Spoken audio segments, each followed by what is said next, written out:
छत्तीसगढ़ के बालोद जिले में शहर में स्थित दूधगंगा में चूहे का आतंक। नाली के अंदर रेत भरकर किया जाम।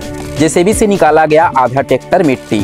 शनिवार सुबह 10 बजे शहर में एक अजीब और हैरान कर देने वाली मामला सामने आया है। दूधगंगा परिसर के सामने नाली में पानी जाम होने की सूचना पर नगर पालिका की सफाई टीम मौके पर पहुंची। जब कर्मचारी ने नाली का ढक्कन हटाया तो देखा कि करीब 5 मीटर लंबा नाली पूरी तरह रेत से भरी हुई थी। जांच में पता चला कि यह कारनामा किसी इंसान नहीं बल्कि चूहे का था।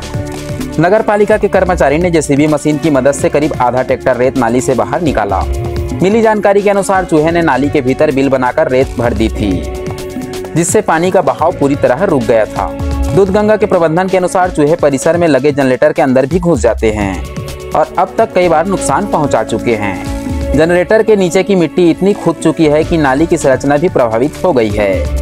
नगर पालिका द्वारा फिलहाल नाली की सफाई कर दी गई है, लेकिन चूहे की बढ़ती संख्या अब भी एक बड़ी चुनौती बनी हुई है।